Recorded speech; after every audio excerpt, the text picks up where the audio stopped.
बिस्मिल्लाहिर्रहमानिर्रहीम। अस्सलाम वालेकुम। ITV की एक नई और मुनफरद वीडियो के साथ वकास अहमद बेग हाजिर है। पाकिस्तान की इलेक्ट्रॉनिक मीडिया इंडस्ट्री से सोशल मीडिया तक का सफ़र जो है ये या तो बहुत ज़्यादा मुश्किल होता है या बहुत ज़्यादा आसान।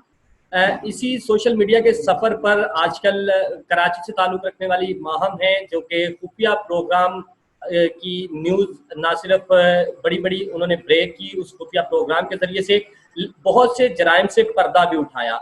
माहम हमारे साथ मौजूद हैं जिन्होंने गुज़िश्ता चंद रोज़ जो है वो कुछ खासे कर्ब में गुजारे और अपने उस प्रोग्राम से, अपने उस एंकरिंग की पोस्ट से ना सिर्फ रिज़ाइन किया बल्कि उस रिज़ाइन की बहुत सी वजूहात वो भी बताई, जो कि एक ताहिर नामी प्रोड्यूसर के खिलाफ एक शिकायत थी। लेकिन उस शिकायत का बजाय इसके कि अब तक न्यूज़ की जानिब से अजाला किया जाता, उस शिकायत पे माहम जो है वो अब भी खासी परेशान है, क्योंकि माहम को मिलने वाली धमकियों का सिलसिला जारी है और माहम के खिलाफ जो साइबर क्राइम है उसका सिलसिला जारी है। इसी चीज़ पर बात करने के लिए हमारे साथ news anchor, programme anchor Maham भी मौजूद हैं, जबकि कानूनी राय देने के लिए हमारे साथ मौजूद हैं मारिया एडवोकेट, जो कि हाई कोर्ट लाहौर की एडवोकेट हैं। अस्सलाम वालेकुम मैम मारिया और मिस माहम, कैसी हैं आप? ठीक हैं जी, अल्लाह का शुक्र है। अच्छा माहम, सबसे पहले हम ये जानना चाहेंगे वालेकुम कि अस्सलाम जी, आपने क्या रिजाइन कर दिया, आपका रिजाइन सोशल मीडिया पे वायरल हुआ, वो कौन सी बातें थी जो आपने रिजाइन में लिखी जो वायरल होने की वजह बनी? जी, वकास, जैसे कि मैंने रिज़ाइन में लिखा था, अपनी रेज़िग्नेशन लेटर में लिखा था कि मुझे ये बंदा ताहिर नियाज़ नामी बंदा, जो कि मेरा फॉर्मर प्रोड्यूसर था मेरे शो खुफिया का, और मैं 2 महीने से ये शो होस्ट कर रही थी। इससे पहले भी मैं 2 चैनल्स में एज़ अ क्राइम एंकर रह चुकी हूँ।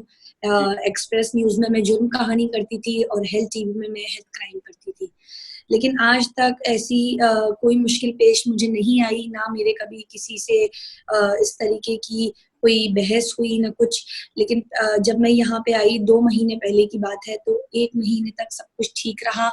मुझे 1 महीने से पहले ये सब कुछ नहीं पता था। मैं यहाँ टोटल 2 महीने, 2 से ढाई महीने रही हूँ। और उसके बाद आहिस्ता-आहिस्ता, थोड़े-थोड़े करके चीज़ें खुलने लगीं। जगह-जगह पैसे माँगना, लोगों को ब्लैकमेल करना और लड़कियों को हैरास करना। जैसे अगर 8 लड़कियाँ पकड़ी गईं, तो उनमें से एक को ये अ, उसमें लेकर एतमाद में लेकर के आप हम आपको कानूनी कार्रवाई से बचाएँगे और बदले में हम जो बोलेंगे वो आपको करना पड़ेगा। तो जब मैंने इसके खिलाफ आवाज़ उठाई, बेसिकली वो मेरा आखिरी शो था। तो इन्होंने मुझे कहा कि ये आपका डोमेन नहीं है, मैं बेहतर समझता हूँ, मैं 7 साल से काम कर रहा हूँ, मैं बेहतर समझता हूँ कि मैं क्या कर रहा हूँ। और उसके बाद इस बंदे ने, जब मैंने इससे कहा कि मैं ये सारी बातें सबको बताऊँगी, ये जो आप करते हो, और मैंने बताई भी। वर्बली भी, थ्रू ईमेल भी, मैंने कंटीन्यूअसली जो है वो ईमेल्स की हैं। एमडी साहब को भी मैंने इस बात को से आगाह किया कि यहाँ पे ये सब कुछ हो रहा है, जो कि मेरा फ़र्ज़ था। रेज़िग्नेशन से पहले मैंने बहुत सारी शिकायतें करी थी इस बंदे की, लेकिन उसकी कोई सुनवाई नहीं हुई। किसी ने उस पे कोई रिस्पॉन्स नहीं किया। मैंने उन्हें मैसेज भी किया कि अभी I am waiting for your response. मेरे पास वो सारे मैसेजेस हैं, सारे ईमेल्स हैं कि जिनमें मैंने प्रोजेक्ट डायरेक्टर या प्रोजेक्ट प्रोड्यूसर के बारे में ये लिख के लगाया था कि कंप्लेंट अबाउट प्रोड्यूसर, कि सर मेरे साथ ये हो रहा है, मुझे ये परेशानियों का सामना करना पड़ रहा है और मैं बड़ी डिप्रेशन से गुजर रही हूँ। प्लीज आप इसके खिलाफ कोई नोटिस लें, otherwise I can not work in that kind of pathetic environment. जी लेकिन मारिया। मुझे आखिर में थक हार के रेजिग्नेशन देना पड़ा। जी माहम, बिल्कुल आपने ठीक कहा। मारिया मैम, आपने सारी बात सुनी माहम की कि इन्फॉर्म किया गया ऑर्गेनाइजेशन के एमडी को भी, और उसके अलावा दीगर भी शिकायत के जितने फॉर्म से वहाँ पे शिकायत की गई, और आखिरी हल माहम के पास ये बचा कि वो अपनी इज्जत बचाने के लिए अब तक न्यूज़ से रिज़ाइन करे और घर चली जाए। अब आप इस पर क्या कहेंगी? क्या कानूनी नुक्ता नज़र है जबकि एमडी भी आपकी बात ना सुन रहा हो किसी वक्त की? जी, मैंने माहम की सारी बात सुन ली है। मैं इसमें आपको ये गाइड करूँगी माहम, कि पहले तो ये है कि आपने ठीक है अपनी कंप्लेन करवा दी है साइबर क्राइम के मतलब हवाले से भी, और जो भी उसने आपकी पिक्चर्स न्यूड जो हैं वो सोशल मीडिया पे दे दी हैं, और इसके अलावा जो भी उसने आपको ब्लैकमेल किया है, आपके पास सारे उसके प्रूफ मौजूद हैं। और आपने कंप्लेंट भी की है लेकिन कोई उसमें पेशरफ नहीं हो रही, तो अब आप आपके पास ये रेमेडी मौजूद है कि जैसे जैसे वो तो एक प्रोसीजर है चलेगा ही, आप डायरेक्ट कोर्ट में जा सकती हैं और हरासमेंट पिटीशन फाइल कर सकती हैं अपनी, जहाँ पे कोर्ट जो है वो मुतलका जो थाना है जहाँ पे आपने एप्लीकेशन की होगी वो उनको जरूर बुलाएगी और उनको मतलब जो भी अकॉर्डिंग टू लॉ ऑर्डर होगा और इन्वेस्टिगेशन होगी वो सब करेगी। और इसमें फर्दर जितने भी स्टेप बाय स्टेप जो है होगी प्रोसीडिंग, तो वो इंशाल्लाह जो है आपको इसमें आपके लिए जो है वो रेमेडी अवेलेबल होगी इसमें। और दूसरा ये है कि जो आपकी फोरेंसिक रिपोर्ट्स भी आएंगी, जो सारा कुछ इसमें होगा, एडिटिंग उसने की हुई है, या जितने भी आपके पास प्रूफ हैं वो भी आप अपने कोर्ट में देंगी, ट्रायल के दौरान हर चीज जो है वो प्रूफ हो जाएगी। तो एक चीज ये है कि मतलब आपके पास जो सारे प्रूफ मौजूद हैं, आप उसको वुमेन प्रोटेक्शन सेल भी हर शहर में बने हुए हैं, यकीनन वो आपके शहर में भी मौजूद होंगे, तो आपको वो गाइड कर दिया जाएगा उस पे। अगर आप इंफॉर्मेशन लेना चाहेंगी तो आप वहाँ भी जरूर जाएं। और मतलब आप तो जिस लिहाज से बहुत सारे वर्क प्लेस पे ये सारी सूरत हाल चल रही है, मतलब फीमेल्स को इस तरह हरासमेंट जो है उनको मिसाइल जो है वो दरपेश है, तो इस लिहाज से ही डिफरेंट एक्ट और लॉज जो है बन गए हुए हैं कानून में। तो हरासमेंट एक्ट बना है और उसके अलावा 2010 में जो है वो ये बना था, और जो पाकिस्तान पिनल कोड है उसमें सेक्शन 509 है, उसमें फीमेल के लिए हरासमेंट की रेमेडी जो है वो अवेलेबल है कि अगर उनको कोई हरास करता है तो वो डायरेक्ट पुलिस स्टेशन में और कोर्ट में जा सकती हैं, वो पिटीशन फाइल कर सकती हैं। और अगर उनको कोई पुलिस स्टेशन में भी उनकी सुनवाई नहीं हो रही तो वो अदालत में जा सकती हैं डायरेक्ट, और वो 22A 22B CRPC के तहत अपना जो है वो कंप्लेंट फाइल कर सकती हैं कोर्ट में। जी माम, और कुछ आप पूछना चाहेंगी? अच्छा माहम, इसमें इसमें अब जैसा कि मारिया साहब ने आपको जो है थोड़ा गाइड भी किया, आप मुझे अब ये बताएं कि जिस तरह आपने रिजाइन किया, रिजाइन के अंदर कुछ लफ्ज आपने लिखे तेजाब गर्दी के हवाले से कि वो आप पे तेजाब फेंकने की कोशिश कर चुके या इस किस्म की कोई धमकियां देते थे वो आपको? जी, एक्चुअली इससे पहले जो एंकर काम करती थी यानी मुझसे पहले, उनका नाम था सना फैसल। तो इस बंदे उन्होंने भी इन्हीं वजूहात की वजह से रिज़ाइन किया था। पहले भी ये सब कुछ हो चुका है लेकिन बात दब गई थी और मैंने अपना रेजिग्नेशन पब्लिक कर दिया। मेरे सामने इस बंदे ने ये कहा था, इस शख्स ने, कि एक लड़की को मुंह बंद करने का तरीका होता है कि उसके मुंह पे तेजाब फेंका दो तो वो बिल्कुल ठीक हो जाती है, या अगर नामालूम अफराद जो है वो गोली मार दें तो उनकी कोई उसका कोई सबूत नहीं होता और वो चीज़ जो है जब तक प्रूफ्स नहीं होते तो वो प्रूफ नहीं हो पाती है। मेरे सामने इसने ये कहा था और मेरे सामने ये धमकियां शायद इसलिए भी देता था कि मैं डर जाऊं और मैं इसके खिलाफ कुछ बोल ना सकूं। अच्छा जी, अब आपने जिस तरह बताया कि उसने आपको ये भी कहा, अब इस तमाम तर सूरत हाल के बाद मैंने इनकी बात सुनी, मैम मारिया, इनका ये कहना है माहम का कि एक तो अदारे में हरासमेंट इनके साथ की गई, इनकी दी गई दरख्वास्त पे किसी किस्म की कोई कार्रवाई नहीं हुई, इन्हें मजबूरन वहां से रिजाइन करना पड़ा। उसके बावजूद वो जो एक प्रोड्यूसर है जिसकी वजह से ये सारा मामला हुआ, उसी प्रोड्यूसर की जानिब से माहिम के खिलाफ 1.5 करोड़ रुपए की हत्या की इज्जत का दावा जो है वो दायर कर दिया जाता है। तो इस 1.5 करोड़ के दावे को, जो कि हर जाने का नोटिस भिजवाया गया है, इसको आप कानूनी राय में कैसे देखती हैं? जी बिल्कुल, ये माम उसमें जाके जी माम आप कुछ पूछना चाह रही थी? जी मारिया, मैं आपसे ये पूछ रही थी कि ये जो 1.5 करोड़ रुपए का नोटिस है, पहले तो मुझे ये क्लियर नहीं हो पा रहा है कि ये चैनल ने मुझे दिया है या ताहिर नियाज नामी बंदे ने दिया है, क्योंकि जहां तक मैं जानती हूँ वहां तक तो वो ऑफिस नहीं जा रहा है और एक एम्प्लॉय दूसरे एम्प्लॉय को 1.5 करोड़ रुपए का नोटिस कैसे दे सकता है जबकि मैं रिजाइन कर चुकी हूँ। जी मैम, वो आप नोटिस अगर आपके पास मौजूद होगा तो आप उस पे उसको डिटेल से पढ़ सकती हैं।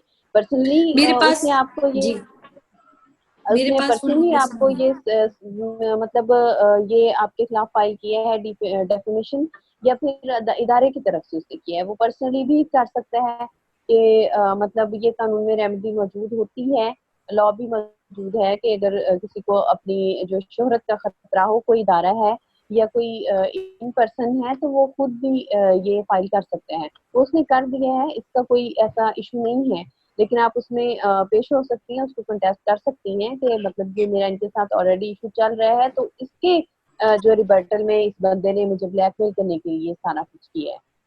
अच्छा मारिया, अब ये मेरी अब मैं खुद इतनी परेशान हूँ, मैं अब पहले से भी ज़्यादा डिप्रेशन में हूँ कि एक चीज़ से मैंने जान छुड़ाई, अब मेरा ट्रांसफ़र एक और हेल में हो गया है।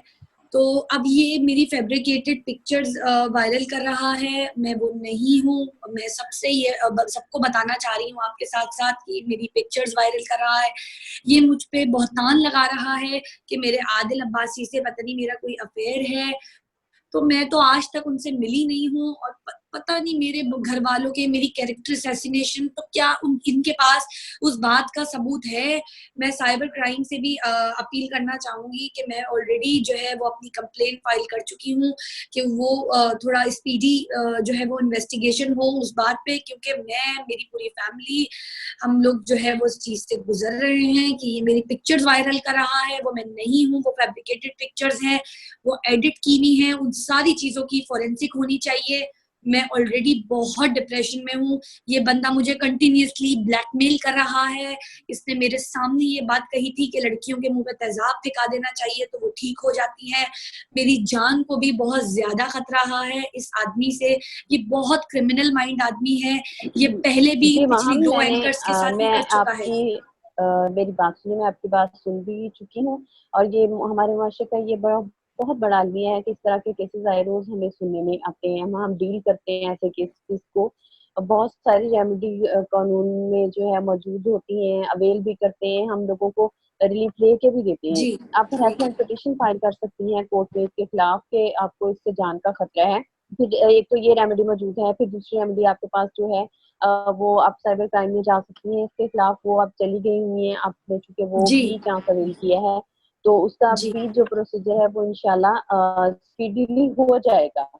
लेकिन ये एक स्टेप था जो आपने उठा लिया है। सबसे बड़ी बात ये कि आपने इसमें घबराना नहीं है, ठीक है। आपने टेंशन किसी चीज की नहीं लेनी, वो आपको बहुत सारी धमकियां भी देगा, लेकिन जो स्टेप आपने उठा लिया है वो आप उस पे इंशाल्लाह जो है वो आपके लिए बहुत सारे दरवाजे खुल जाएंगे आहिस्ता आहिस्ता। कोई लेकिन मतलब मारिया, एक मैं नहीं। आपसे बात पूछना चाहती हूँ जी।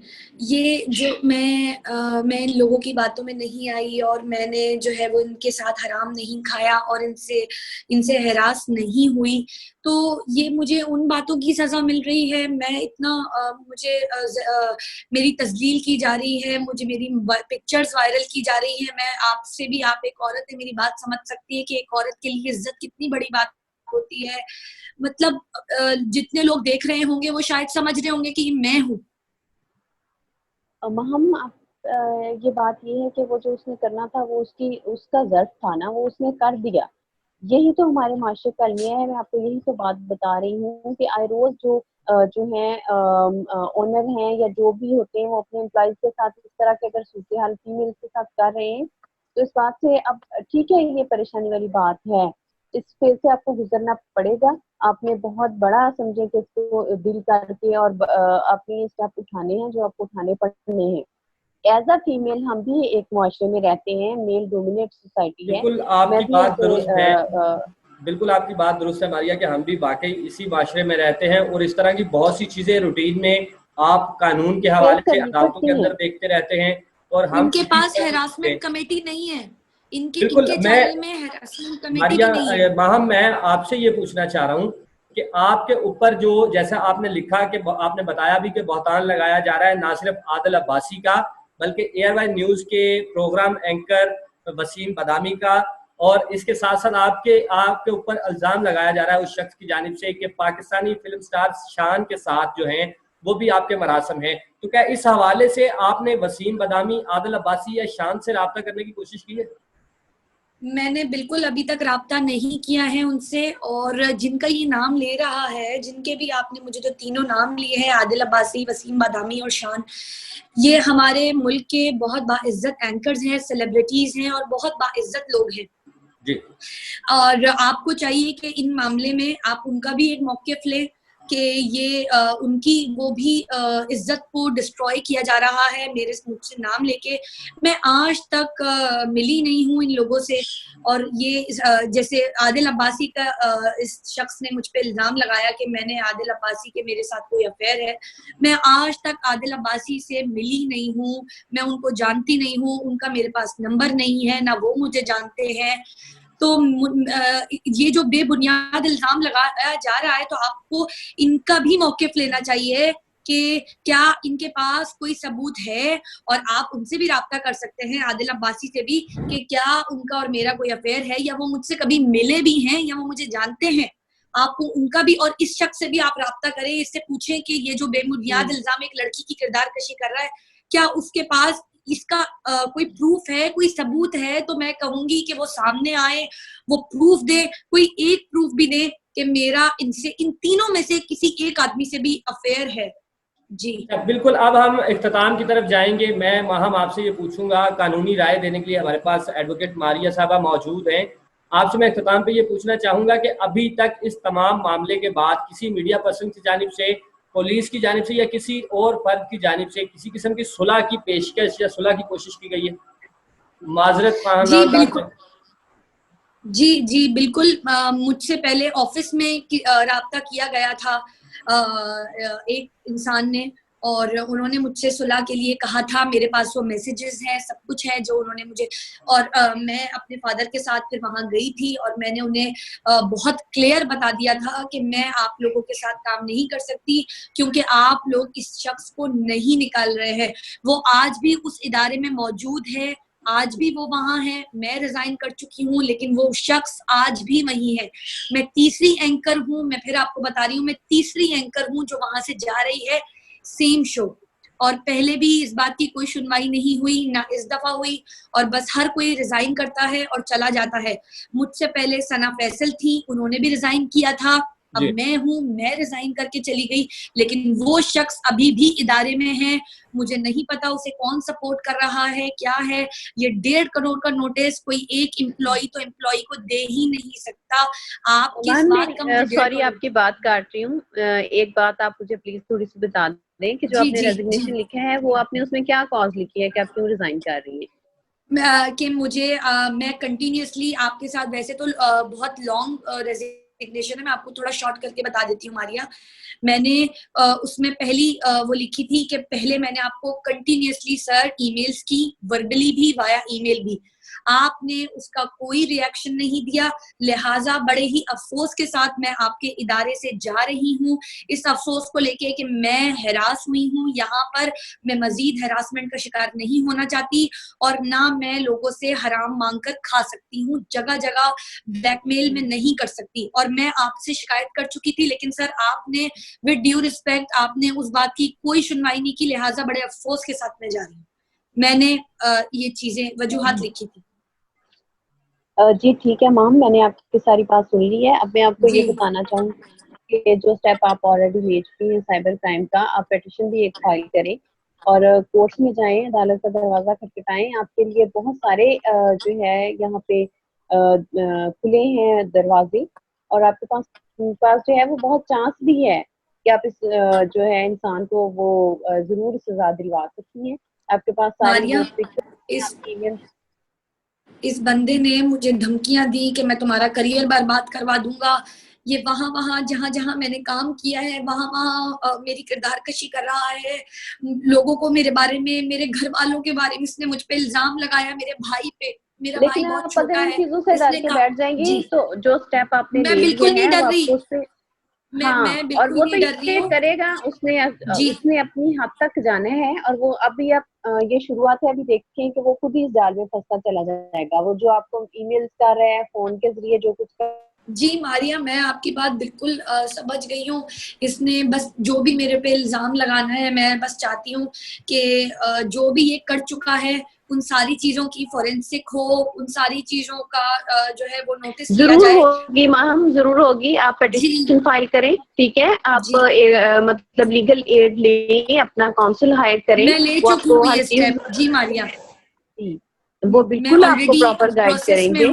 जी जी तो और हर चीज जो है वो आपके सामने होगी इंशाल्लाह, स्टेप बाय स्टेप आपको जरूर जो है इसका रिजल्ट भी बहुत अच्छा पॉजिटिव मिलेगा। मतलब जिस तरह दिन गुजरते जाते हैं इसी तरह चीजें जो है वो बड़ी मुश्किल आती हैं। फीमेल्स को जब घर से बाहर निकलती हैं तो बहुत सारे प्रॉब्लम्स फेस करने पड़ते हैं। हम बिल्कुल भी एक मुझे लोगों के माशरे में कॉल्स ही आ रहे काम हैं, कर रहे हैं। तब मुझसे मारिया, मैं इस दर्द से गुजर रही हूँ कि लीगल फोरम का मैंने जो है वो बिल्कुल दरवाजा खटखटाए हैं और मैं कर भी रही हूँ। मैं बस आप मुझे ये बताएं कि मुझे ये जो सजाएं मिल रही हैं, मुझे इंसाफ तो बाद में मिलेगा, लेकिन अभी इस शख्स की वजह से मेरे घर वालों को ये जो फैब्रिकेटेड पिक्चर्स ये कर रहा है, तो जाहिर है क्योंकि मुल्क पूरा जो जिस दौर से गुजर रहा है उसकी वजह से चीजें थोड़ी स्लो हुई हुई हैं। तो क्या ये बंदा जो है इसको मुझे इंसाफ मिल पाएगा? ये जो इसने मेरी डिस्ट्रॉय की है, मेरी इमेज लोगों के सामने, लोगों के सामने मेरी फैमिली को, मुझे जो इसने रुस्वा करने की कोशिश की गई है, तो क्या मुझे इंसाफ मिलेगा? बिल्कुल वहां जरूर मिलेगा। मैं आपको वही तो बता रही हूँ कि अब आपने स्टेप ले लिया है, आपको जी इंशाल्लाह स्टेप बाय स्टेप चीजें आपके सामने हो जाएंगी, आपको हौसला मिलेगा, हिम्मत मिलेगी, और अपने अपने पेरेंट्स को बल्कि इस चीज से आपने साबित करना है कि अगर आप बाहर निकली हैं तो आप में इतनी हिम्मत है कि आपने हर चीज को फेस करना है और उनको भी हर तरह की शर्मिंदगी और नदामत से बचाना है। इस तरह के भेड़िए तो हमारे मुआशरे में जगह जगह मौजूद हैं जिनका हमने सदेबाप जरूर करना है। और एज अ फीमेल मैं आपको ये कहूंगी कि अगर आप मतलब आपने कदम उठा लिए है तो जरूर आप इसको जो है अब एक मर्दाना जो है हिम्मत के साथ आपने इसको लेके चलना है और उसको जरूर उसके जो है अंजाम तक पहुंचाना है। बहुत सारे लॉ इस पे बने हुए बिल्कुल हैं इंशाल्लाह। बहुत सी मालूमात और माहम के लिए बहुत सी ऐसे सवालात के जवाब जो कि माहम के लिए बहुत ज़्यादा आसानी पैदा कर सकते हैं, वो आपकी तरफ से आए। मैम मारिया, मैं आपका मशकूर हूँ कि आपने अपने कीमती वक्त में से कुछ वक्त जो है वो हमारे लिए निकाला और अपनी कीमती राय और कानूनी राय, जो कि शायद जानने के लिए जो है वो एक आम शहरी के लिए खासा मुश्किल होता है, वो हमें आपकी तरफ से मुयसर आई। मैं आपका मशकूर हूँ कि आपने हमें टाइम दिया। जी थैंक यू काश, शुक्रिया बहुत बहुत। Thank you Maria. Thank you और best of luck ma'am. Thank इंशाल्लाह यू सो आप ये जो है अवेल जरूर करें और आपके लिए बहुत सारे जो है वो अम, अम, पहुंच जाएंगी। खुद दस्तक देगा कानून आपके दरवाजे पे कि हाँ आप आपको जो है इसका जरूर फल जरूर मिलेगा इस सब्र का। बिल्कुल। और मारिया, मैं ये भी चाहती हूँ जो मेरे साथ हुआ है वो किसी और एंकर के साथ, किसी आम लड़की के साथ भी ना हो पाए, और ये चीज एक ऐसी मिसाल बने कि कोई भी प्रोड्यूसर जो है वो एंकर को या बाहर निकलने वाली लड़की को गलत नजर से ना देख सके।